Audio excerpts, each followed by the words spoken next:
Hi YouTube, this is Miss Sunshine coming to you with another video on my NACA journey.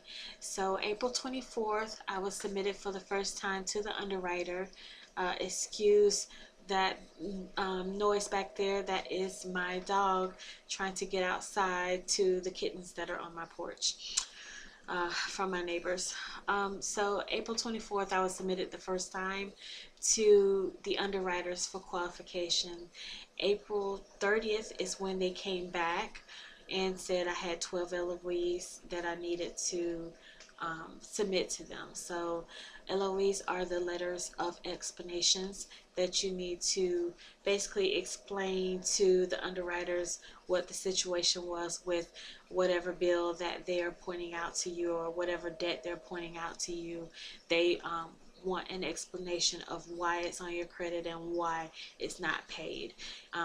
These are most likely debts that are 24 months or older that they don't want you to pay, but they do want an explanation of why you didn't pay them. So I had 12 of those to do. I did those and I was resubmitted on the 30th. On May 3rd, they came back with 4 things that I needed to complete. One was a student loan issue, and the other 3 were debts that needed to be paid. 2 of the debts were 24 months. Well, they were actually from 2015. So I needed to either pay them or I needed to provide proof that they're from 2015, from the year 2015. So my issue there was that you could clearly see, and my MC said it, she could clearly see as well, that they are from the year 2015, but the underwriter is asking for proof. So we have to provide the proof. So I'm in the process of getting the companies to give me that information, and for my student loan to give me the information that I need from them. So after that, we'll be resubmitted and hopefully we can move on to the next step. But there could be more conditions that the underwriter asks for, so we'll stay tuned to see what is next and what they ask of me for the next go round. But right now, the MC is basically waiting on me to resubmit those items along with updated pay stubs and bank statements. All that information has to continuously be updated every time.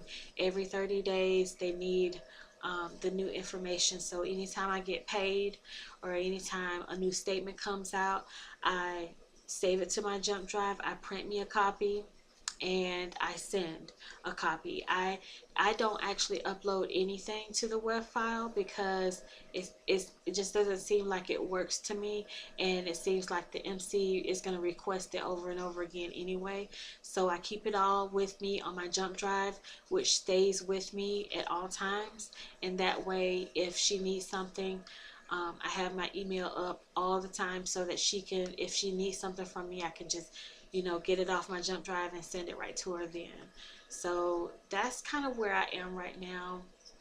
I'm praying that everything continues to just move forward. Right now I feel like I'm kind of at a standstill, but I'm not giving up.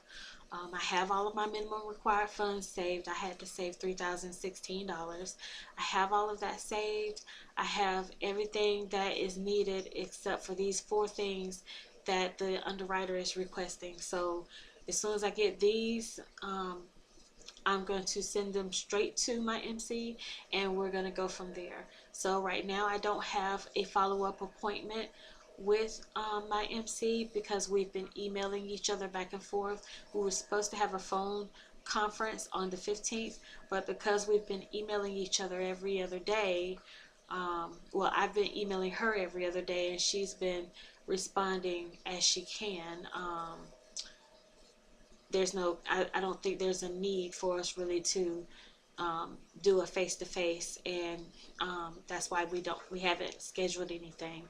But what I will say is that with the city that I live in, there's only 2 MCs. When I started this process way back when, there was easy 10-15 MCs there to support all of us that were coming in for these workshops.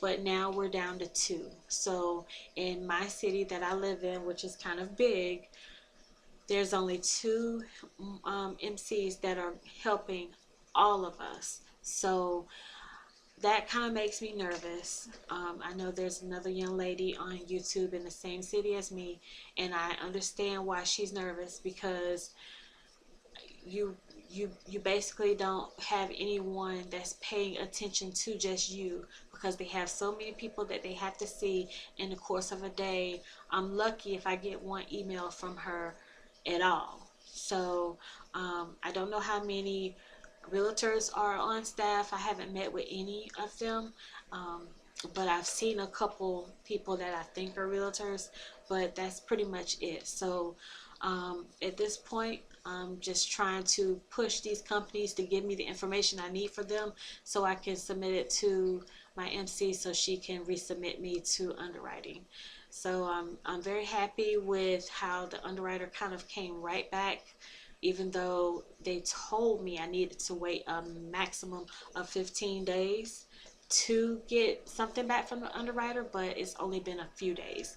So I'm praying that everything just continues to flow in a positive direction, and the Lord is going to continue to bless us, and He's going to get us in this home of our dreams.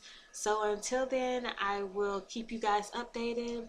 You guys stay blessed, you guys stay safe, and stay tuned, and have a good night.